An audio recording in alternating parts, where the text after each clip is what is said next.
શું નામ છે તમારું? અરવિંદભાઈ. અરવિંદભાઈ. કેટલા ટાઈમથી પરેશાન હતા અરવિંદભાઈ? 14 મહિના. 14 મહિનાથી. આપ અહીંયા પધાર્યા છો, કઈ હિસાબથી પધાર્યા છો? સારું થાય. સારું થાય હિસાબે. કઈ માધ્યમથી આવ્યા છો?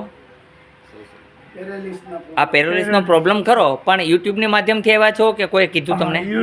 હા, તમને યુટ્યુબ ઉપર વિશ્વાસ બેઠો. કામ કેવું લાગ્યું અહીંયા? સારું છે? કાંઈ પૈસા લેવામાં આવ્યા? ફ્રી ઓફ ઇલાજ છે. બરાબર છે. તમને અત્યારે કેટલો ટાઈમ લાગ્યો ઇલાજ કરતા? અડધો કલાક. અડધો કલાકમાં ચાલી નહોતા શકતા, તો હવે ચાલી શકો છો? હા એમ હાલો જોઈએ, હાલીને બતાવો જોઈએ એટલે ખબર પડે. હા એમ બરાબર છે. કઈ જગ્યાએથી આવો છો આપ? બોમ્બેથી. બરાબર. બોમ્બેમાં કઈ જગ્યાએ રહેવાનું? દહીસરમાં. અત્યારે કેવું લાગે છે? સારું લાગે છે? 15 દિવસની ઓફર છે. 15 દિવસમાં ગાડી ચલાવી શકશો. હા ચાલો, આપનું શું નામ છે? સતીશભાઈ દવે. સતીશભાઈ દવે. આપને શું પ્રોબ્લેમ હતો? હું ચાલી નહોતા શકતા.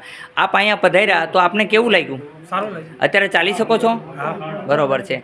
અહીંયા શેના માધ્યમથી આવ્યા છો? આ ભાઈ કીધું. ક્યાં ભાઈ? પિન્ટુભાઈએ કીધું કોઈ. બરાબર છે. તમને અહીંનું કામ કેવું લાગ્યું? અહીંયા કોઈ પૈસા લેવામાં આવે છે? અહીંયા ફ્રી ઓફ ઇલાજ છે. હનુમાનજીની કૃપા છે. હનુમાનજીનું કામ કેવું લાગે છે?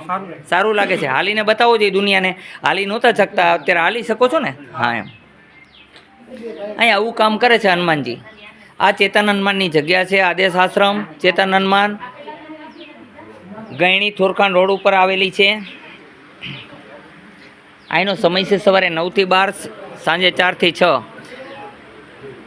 અહીંયા આવવા માટે તેને ટોકન લેવું પડે છે અને અહીંયા નિયમનું પાલન કરવું પડે છે. જે પ્રમાણે જમવાનું કહું છું એ પ્રમાણે જમે તો રોગી નિરોગી બને છે. જય હનુમાન. આ બધી પબ્લિકને જોઈ શકો છો. અહીંયા આમ જનતાની સામે જ બધું થાય છે. સીસીટીવી કેમેરા પણ આડ છે અહીંયા, અને એની સામે જ આ બધાના રોગનો ઉપચાર થાય છે. તમે આ બેનું આવ્યા છો, કયું ગામ છે તમારું બેન?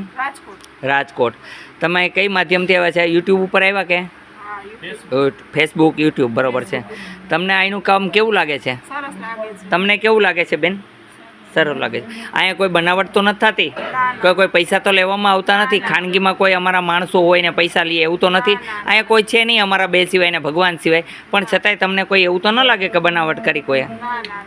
હા, અહીંયા મારી પાસે સગવડ છે કે નહીં, પણ છતાંય બપોરે જમવાની વ્યવસ્થા કરી દઉં છું. કે જેમ કે ગુંદી ગાંઠિયાની વ્યવસ્થા રાખેલી છે અહીંયા, કે કોઈ ભૂખ્યું ન જાય. મારી પાસે અહીં માણસોનો અભાવ હોવાને કારણે હું જમવાની વ્યવસ્થા કરાવી શકતો નથી, છતાંય ગુંદી ગાંઠિયાની વ્યવસ્થા કરાવી આપું છું. બોલો જય હનુમાન.